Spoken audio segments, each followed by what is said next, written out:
I drank another beer. 3 beers. 4 beers. Oh, no. And welcome back into the Beers and Balls show. We have a funeral going on. We were in first place. Now we're not.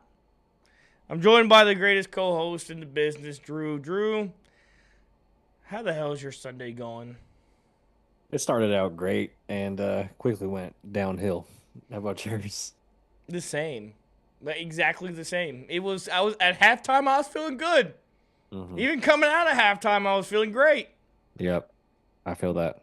And then the NFL is a strange lady, and it'll bite on you quick. It will, man. She's a bitch. And we're gonna get into a lot of topics today. The Panthers stink. The Packers stink. Injuries stink, and we're not happy. Not happy at all. We're not happy, but, before we begin any episode, we want to tell you to make sure you like, comment, and subscribe. We're at 52 subscribers and counting right now. We're doing a giveaway at 500 subscribers. What? Even if you don't watch the videos, go ahead and subscribe, because you might just win. You might just win. You might just win. Yeah. Unlike the Panthers and the Packers. Unlike the Panthers and the Packers, you might win. So go ahead, hit that subscribe button, and cheers to you, Drew. Cheers to everybody at home. We're going to have a episode. I don't want to say a hell of an episode. We're going to have a episode. And you might win the prize, but you won't. You will lose anything. That's the good part. You will not lose, unlike us. You will not lose. Yeah. Well, Drew, let's start with your Panthers. Talk to me. Man, it started out good. Man, I texted you, man. I thought I was like, Bryce is gonna make me shed a tear. Like he looked really good today. He just looked so calm and less in command, and I just saw it right away. It's like you said with Jordan Love. Like you can just see like when they're just in control, and he was, man. He played great up until about the very end, and I mean everything else was pretty good. I mean our defense, Yeah, I wish they could have been a little better with the pass rush, but we still got a good amount of sacks. We still got I think 3-4 sacks on them. We know we got no picks. We had a fumble that we should have got, but it is what it is. Main thing I'm gonna have to say is Dave Canales. We should have kicked that field goal when we were I think on their like 25, 30-yard line, and it was 4th and 1. And I mean, I don't know why they're trying to do a freaking fullback dive. Just do a QB sneak or kick the field goal. Like, we don't need to get cute. I mean, I understand, you're trying to be aggressive, but, we were up, I think, 7 or 10 points at that time. It's like, just take the easy 3 points and make them beat you. Trust in your defense, and that really kind of frustrated me. And then at the end of the game, Bryce did not look good at that last drive. That's supposed to be his specialty, and I don't even think he threw a pass. I think he just scrambled on every play and just tried to do it himself, and it didn't end up working out. Ted had some bad drop passes. I think Xavier Legette had a drop pass.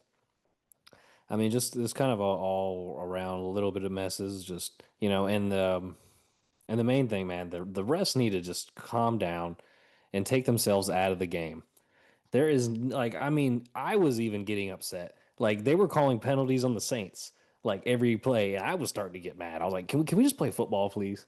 Can we just play football? I mean, and that's the thing I hate about that. When there's a flag thrown every other play, no team can get momentum going, man.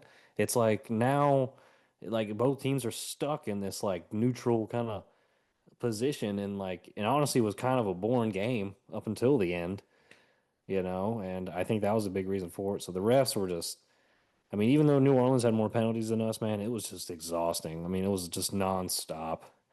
And that last play on the end with Tyler Shook, same thing with Justin Fields at the beginning of the year. It was a design quarterback run, and he decides to slide at the last minute, gets hit. They call a flag, moves them into closer for field goal range. I mean, it's if it's a design run on the quarterback, if you should expect to get hit. I don't care if you're giving yourself up. It's a design run. You're running from the start. So, but that's my 2 cents so far. Did you watch it at all? I had Tanner here, so he was in here in what we call the stream room or the game room, and he was watching the game in here, and I was peeping in every once in a while. Mm-hmm. Just trying to get the temperature of the game. Yeah. And it's so it's kind of hilarious how this Packers, Broncos, and Panthers Saints game went. Mm-hmm. They were, outside of some different circumstances, very identical. You know, you had control of the game. You were winning the turnover battle, and then it kind of just got sideways with play calling. It kind of just got where you were playing to lose or playing not to lose, and it turned into now you're losing. Yeah. You were in control because go right outside of half, going like right out first possession out of the half, the Panthers were up 10, and the Packers were up 9, with complete control of the full game. And then just a couple plays put the game on its head. You gave the away team momentum. Now the away team's crowds into the game, and you start making mental mistakes. And it just fucked everything up. But from the game, I mean, I didn't really... I saw a couple really good throws from Bryce, where he was throwing to a spot and not the player. Looking back on one, it was like a 3rd and 7, and he threw it to Xavier Legette. And it was a little underthrown, but he threw it to a spot. You talking about like that punt pass he threw, like that like that rainbow pass? He threw it to a spot. That's the thing that I'm talking. He threw it to a spot, not the player. Yeah, that was just like that was a wild pass. When he threw it, I was like, I don't look at it like that. I look at him throwing. He's like, my guy is supposed to be here. Yeah. No matter what, no matter even if he ran a perfect route, he would have called that running. But he's supposed to be at this yard marker. He's supposed it was 3rd and 7. He's supposed to be at the 17-yard mark on my throw. Yeah. And because we could look back at this and say that maybe Bryce underthrew that ball. I look at it as, did Xavier Legette run it too deep? Yeah. Because that ball was it fell down perfectly. Yeah. I mean, it definitely worked out. Whatever. A lot of drop from the Panthers receivers too. Yeah. There's a few drops from the Panthers receivers, but yeah, I'm not really 100% sure. Like if that was that was just like a weird looking pass to me. You know, whatever the plan, it worked. So I'm not gonna hate about it, but it just looked weird, kind of coming out. You know, and then either way, but yeah, Tet had a drop pass. I think Legette had a drop pass. Tet. You know, there was one that Bryce threw. It would have been a touchdown if he would have threw it ahead of Tet, you know, and led him. But he threw it behind him, and Riley broke it up, and that would have been a touchdown. You know, a bit underthrown by Bryce. So, you know, another one missed opportunity. Another thing, you know, he threw a couple, you know, that pass to Coker, and I think that pass will get like the deep shots he'll throw from the pocket, but everything else, man, he likes to get outside the pocket, and it's kind of that touchdown he threw to Coker was a dime. It was, yeah. A dime. It was, yeah. And I like it. Like when you take shots like that, man. It's like give your guy a chance. You know, threw him open, perfect.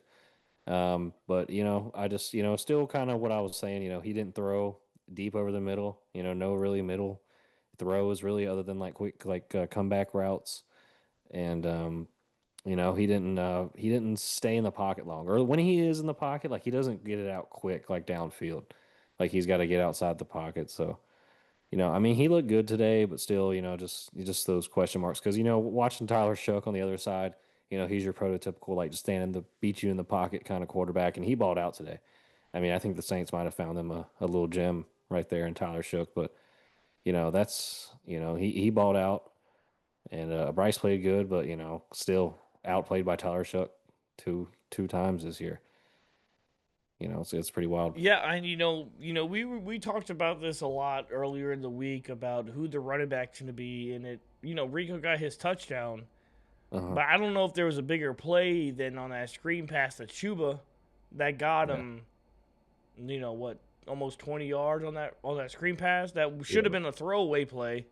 Yeah. When Dave Canales calls that's basically a throwaway play. Yeah. And Chuba works because not only did he get the first down, he ran from, you know, a couple yards away from the right hash all the way basically out of bounds, which is a 60-yard run that gets you the first down. I mean, those are, you know, yards that you kind of throw away that give you some sort of like, all right, this he has it in his bag today. Oh yeah, he definitely did, and that play was amazing. Like I think everybody made some plays. Some guys made some mistakes, but we definitely should have won that game, in my opinion. I wish we would have ran the ball a little bit more. I just wish we would have controlled the pace a little bit. I think I mean Bryce played well, but like I said, I just wish they would have. We're a run first, and we just got to run. But other than that, man, I just I think Dave just kind of blew it with that, not taking the field goal, not taking those easy points. Because I mean, hindsight's 2020. But if we kick that field goal and make it, we probably win the game because they don't have enough time to come back on us. And that's what I think about too. Is hindsight is always 2020, and it's like, what if Yeah. you go for it and don't get it, Yeah, or what if you kick it and they still beat you? yeah, You and know, that's it's always easier to complain about what the other option was and then not like portraying yeah. through. And that's another thing that bothers me too about Bryce is it's 4th and 1. Like I mean, it was literally like not even a yard. It was like a quarter inch of a yard, and it's like you expect us to QB sneak. Let's get it, and they don't ever do that with Bryce because they don't want to try it. So they try a fullback dive. Saints guys get time to jump over the line and clog the line, and it just didn't work out. So just bad. Like I said, being the coach with those 4th down decisions, when you go for it and make it, you're a hero. If your team doesn't get it, you're a bad coach. But in that situation, like I like him going for it on 4th down if you don't get it. But I mean, when you're in field goal range like that and you're up, it's like take the easy points and make them beat Take you. the points when you can get them. Yeah, Make the other team work for it, at yeah. Make the least. other team beat you, man. Make the other team beat you. And I get it sometimes where you're just like, I need to kind of press a little bit here, like, because every time that I'm watching the game, like, and I have emotion in the game, every 4th down, I'm like, all right, yeah, this makes sense. Let's do it. Yeah, This makes sense. But then, when you look at it analytically after the game, it's kind of just like, take the points when you can get them. yeah. For the Packers, they did that. They took the points instead of being aggressive, which I was more happy about during the beginning. But I knew, because I've watched, we both watch a lot of football. When you have two basically freebies to get points and all you get is 6, when the Packers were up 6-0, I was not a happy person. Yeah. It was because you're right there. Go score the fucking football. And because I did disrespect the Broncos defense this week. I did. Yeah. I did. And, Pat Surtain did come up with an interception. He did. And I said I would walk back my talks this week about Pat Surtain. But they did go after him early like I thought. But when the Packers lost 7 key starters this game, it wasn't like they just got 7 injured players. They lost 7 guys and potentially 3 for the year. Yeah, I saw something about Micah Parsons and his knee. I saw the play. Had they come out with anything on that? I'm sure they would. I mean, what's devastating about it is that you're not in that position if Xavier McKinney catches the interception the play before. And I'm not putting any blame on Xavier McKinney for that. Of course, Yeah. that'd be horrible of me to do that. But it kind of always felt like, this is going to be a weird take. It kind of always felt like this was the demise of the Green Bay Packers right here. Was this team is so good, but they're always an injury away from being really bad. Yeah, that's true. And the literal next play after Micah Parsons walks off the field, a touchdown. And this defense showed out the rest of the game. And this defense was damn good last year without Micah Parsons. So there is like there is a sense of hope with this Packers defense going out the rest of the year. But where the hope goes from, I have hope for the defense, goes to 0 is with Christian Watson off the field. When Christian Watson left the field, so did the entirety of the offense. It was gone. It was terrible. It was fucking awful. It was hard to watch this offense operate without Christian Watson because the defense has no deep threats because they refuse to use Matthew Golden down the field. They refuse to. Yeah.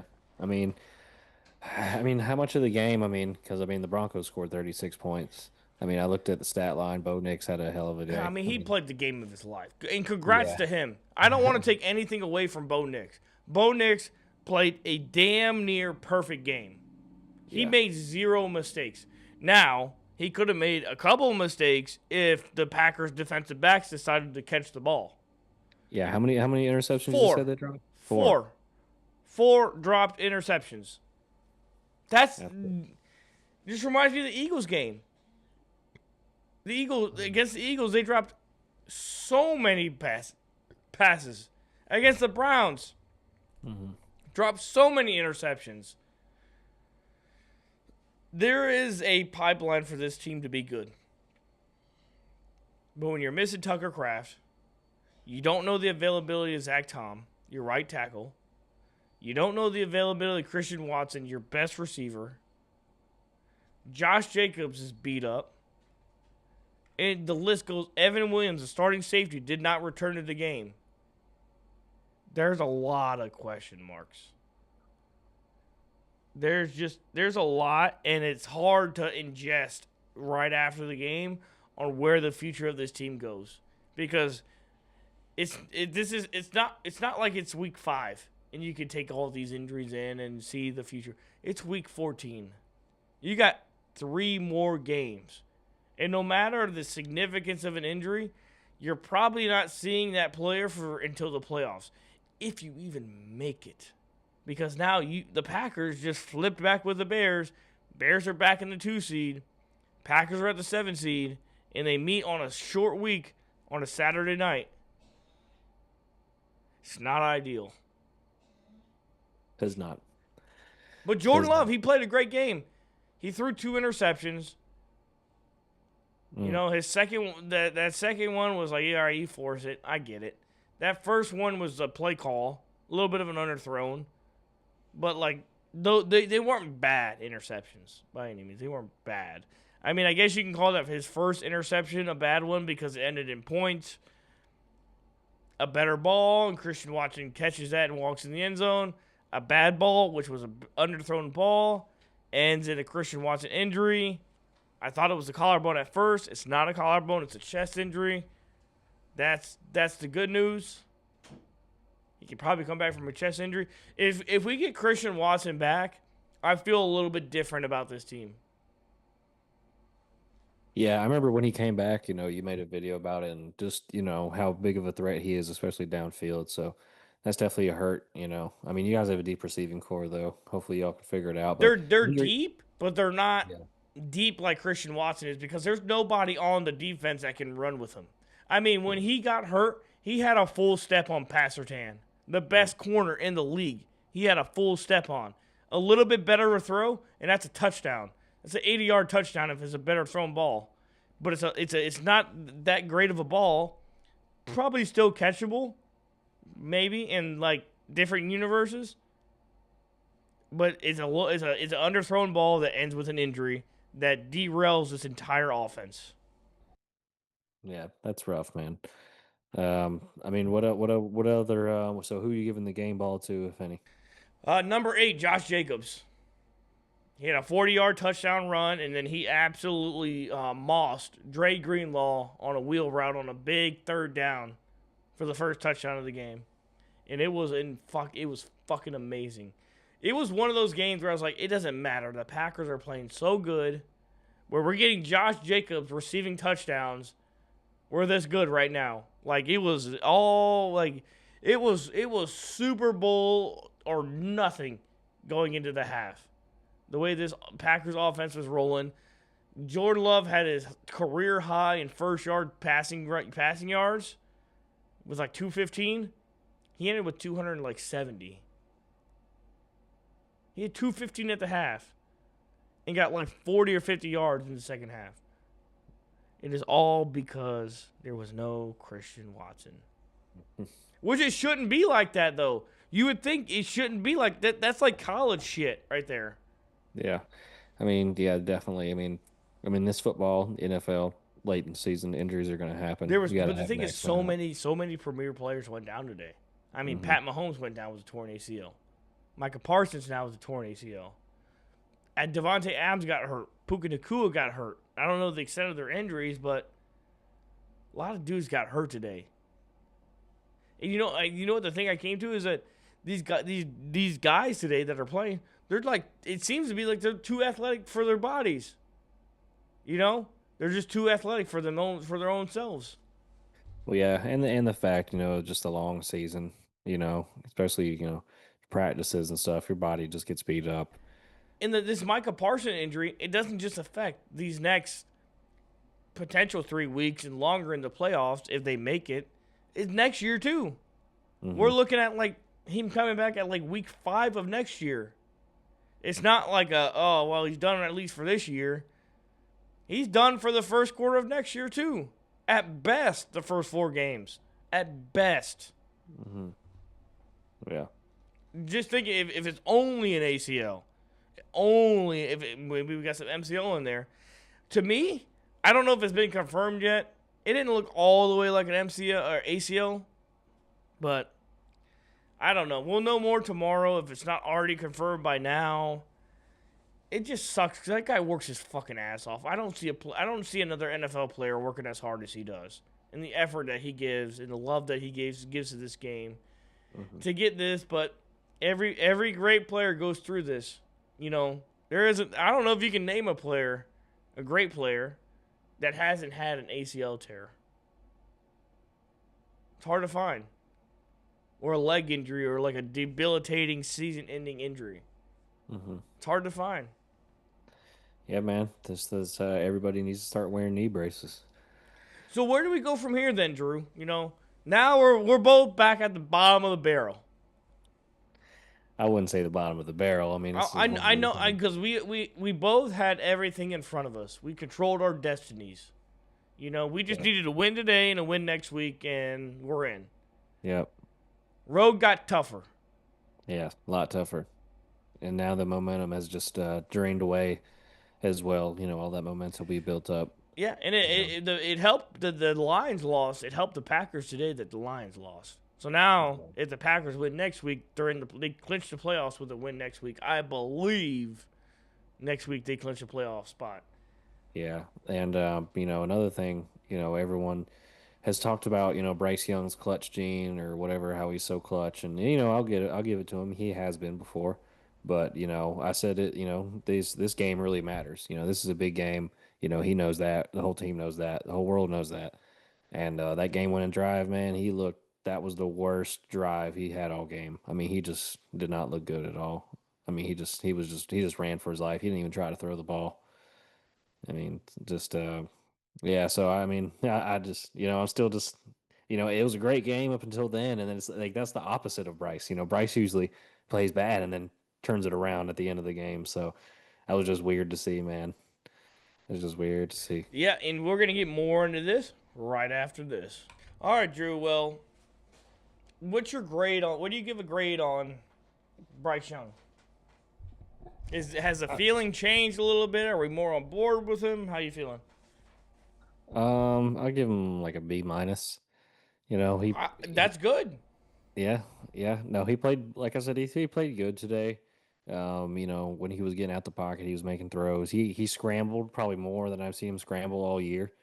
He was actually, if he was going to get out the pocket, he was either running to look to throw or he was going upfield and trying to make a guy miss. And he did that a few times a day, and I really liked it. Use your legs. You have that scrambling ability. And he looked good, but the only two things I think that just still bother me is that he doesn't really throw, deep initially from the pocket, doesn't throw over the middle. Just he seems like he just doesn't want to be in a pocket. Like he doesn't like being in a crowded, not even crowded, but just kind of a condensed pocket, even if it's not being rushed and he can throw, he doesn't like being in it. He wants to get out as fast as possible. And, I'm not really sure if that's kind of a franchise guy still, and Tyler Shook just looked so much like a better quarterback, in my opinion. He just looks like a true, pocket passer, which I think is what you need really. But, I like the way he played. He played better. But Does this, kind of. if you take this performance today and he carries it on for the rest of the year, are you more inclined to that 5th-year extension or 5th-year option and then an extension, or is there any movement on that for you? No, I mean I'm down with the 5th year option, no matter what turns out, because we've been with them for this long, and we gave up so much to get him. We need to put in an extra 2 years and see what we can get, see what we got. Um, you know, I mean I'm still not if we had to pick today, I'd say get him out of here. But I still have some faith in him. I hope he turns it around. I've been hoping him to. He looked good, at the beginning, and then he kind of just sunk into himself at the end there. Unfortunate because he's supposed to be known for his clutch game winning drives. I mean, that's all they talk about. I mean, that's his main stat. Everyone says, and I mean, he just completely crumbled. Yeah, I mean, I get it. I get it. Yeah. The last thing here, our last little tab here is we're not happy. And I don't want to be not happy anymore, Drew. In your opinion, and I'll give mine after, is how do we leave this conversation being happy? Because every time after a win, loss, or tie, I guess, and sometimes in this Packers case, when we get to air our grievances out, I always want to leave better than I started. I want to be like Yeah. John Cena. I want to give $1 to the show and Mhm. receive $10 after and be much happier. Yeah. In what way can you find yourself being happy after this loss? I think, I don't know, I can't speak for y'all, but I know the Panthers fans, we have not had back-to-back losses since week 1 and 2. After every time we lose, we come back and bounce back with a win. And we play bad on the road, as a lot of teams do. But these next 2 games are at home. We have 2 back-to-back home games. I know the bank is going to be rocking. Ticket sales are up. That place is going to be jumping against the Buccaneers and the Seahawks. So I think we'll definitely have an advantage just having those next 2 weeks, man. And if we can win those 2 games, I think that just puts us right where we need to be at the end to try and take the division. So, I think there's still hope. We still have a chance. It's just, man, we just making it tough on ourselves. Just making it tough on ourselves. Yeah, and I'll take the mantle right there from you. Is where it's okay to get humbled. Is where my approach right now is it's okay to get humbled, and there's a little run that the Packers had going on. There was no way it was going to be sustainable to the Super Bowl. If we win this game, then it's the next game. You start looking over your shoulder where the loss is coming, and the later the loss comes, the worse it is in this situation. So I'm looking forward. And the way that I'm going to look at it now as being happy is it's a lot of hope. I'm coming at it with a lot of hope that Christian Watson's not banged up that bad. Zach Tom's not banged up that bad. Evan Williams is not banged up that bad. And coming to realization with we're gonna have to do this without Micah Parsons. And with the way the NFL is rolling right now is this is probably one of the years you can do it without Micah Parsons and win, because there's no great team in the NFL today. We saw the Patriots go down earlier.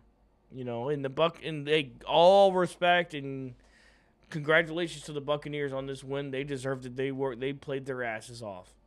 And I'm not mad at this game. I'm not saying the Packers are bad now, even though we say the Packers and Panthers stink. It's more of an overreaction than an actual true reaction. There's a lot of good things that came from this game. I mean, Josh Jacobs had his longest rushing touchdown as a Green Bay Packer this game with a 40-yard run. There's a lot of good things to come from it, and if we're down Micah Parsons, I still believe in this Packers defense to forge forward. And they got a great test on Sunday, or I guess Saturday night, against the Chicago Bears. We both have division games coming up that are going to determine the future. We had a little bit of grace, and this week was that grace. And now it's time to turn it around, get prepared, because we got some big divisional games coming up, and that's where we can separate ourselves. We both wish we were sitting here tonight with only one game that solidifies the playoffs. But in today's NFL climate, I'm okay with this loss. I'm okay with it because it's tough to go on long winning streaks, and if I can start one later in the year now, I'm okay with that. I'm good. I was a lot more pissed off before when we started this conversation. But I feel Hey, at better. least you guys lost to a top 5 team in the AFC, not a 3-10 team. The one thing I look back at, as much as I probably disembarred this Broncos defense up to this point, one, we made this top 2 defense not look like a top 2 defense when we were in full go mode. So it's there, and if we get Watson back, it's all sails forward. But we gotta win Saturday. Saturday's a must. Saturday just turned into a must win. Even though it's probably not when you look forward in different matchups like that, it's probably not. It feels like it, and the Packers are in a good spot. I think the Panthers are in a good spot too. I just want to leave this show better than we started it, and if we accomplish that, then we did the unthinkable. Coming right after these 2 losses, and I can say for myself, I feel better after talking to you. How do you feel? I feel better. Like I said, I was expecting us to probably melt down, and we kind of did. But not to an extreme. It wasn't like you didn't get embarrassed. Yeah, and honestly, it's kind of just the opposite. We started off strong, and then we kind of crumbled at the end, which is usually not our style of football. We like to suck the first half and then bring it to you the second. But it is what it is. It sucks getting swept by the worst team in your division, especially when you're trying to win the division. Happens. It kind of almost puts like a hey. Well, if this kind of makes you feel better, the Packers went 1-5 last year against the division and made the playoffs. So the door is open, but you got to win the division. At least for you, you have to win the division. Yeah. The Packers can backdoor it again and be the most dangerous 7th seed the NFL's ever seen. But they got the thing about this Packers team is they just seem like a one-half team. The first half they seemed unstoppable. That first half, like the 85 Bears couldn't stop this offense in the first half, and then the second half a bunch of self-inflicted wounds. But one thing I can take away from the Packers and the Panthers game is these guys they got to be smarter. There's too many unnecessary penalties, personal fouls. The shot that Latham took on the quarterback, one that Javon Bullard put on a receiver just by letting him go, basically, that turned into a personal foul. Got to be smarter, and I think that can be said on about both of our teams is. Our guys gotta be smarter. Yeah, gotta because these things are killing us. Especially on advantageous drives where you already break somebody back to like a 2nd and 15, and then here you go with a personal foul, 15-yard penalty. Yeah, for dumb shit. Yeah, it was, man. Penalties really killed us today. The refs wanted their TV time today, and they got it. They did. Well, Drew, give us one thing for our Panther listeners out there, our Panther faithful. Give us one thing for them to give some hope going into this crucial game against the Buccaneers coming up. Let's go. Let's have a good home game. Let's get the bank rocking. Make it hard on them. Buccaneers are hurt. They're wounded. They're crumbling. This is an opportunity for us to strike. The Saints were getting hot, kind of coming up. So that's why I think that was kind of a battle, but I think this is an opportunity to come out and really just stomp the Tampa Bay Buccaneers, in front of our home crowd, get everybody pumped up, get the morale back up, because we can't lose. If we lose to the Buccaneers, man, it's basically season over for us. So we gotta really step it up, man. I mean, let's do or die now. So, but we got this. We got this. Heard that, and for the Packer fans, hey, I understand. The drop of Micah Parsons is a lot. It's a gut shot. But this defense without Micah Parsons last year was damn good. And we can be damn good going forward. We need to make a few adjustments. Maybe tune up this defense a little bit. Not rely on 4 rushers to get to the quarterback. And we're going to be just fine. We're going to get Christian Watson back. It ain't that bad. And we're going to roll. We're going to roll the Bears. We're going to roll the Ravens. And we're going to roll the Vikings going right into the playoffs. Team on me, team on 3. 1, 2, 3. Go, Pack, go. And to you, Drew, I appreciate the hell out of you. You too, man. Always good time talking football. It's the best, and we'll be back on Tuesday to kind of give ourselves a day to really let this thing marinate.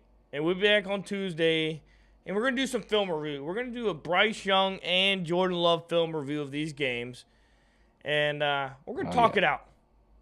We're going to do both quarterbacks. We're going to talk it out. Yeah, I'm interested, man. I'm excited. I love doing film review. We'll do a little film review, and then we'll break it down, and then we'll move forward from there. But until then, we love you. God bless you. I love you, Drew. Love you too, man. Cheers to you. And we'll be hearing from you soon. Goodbye.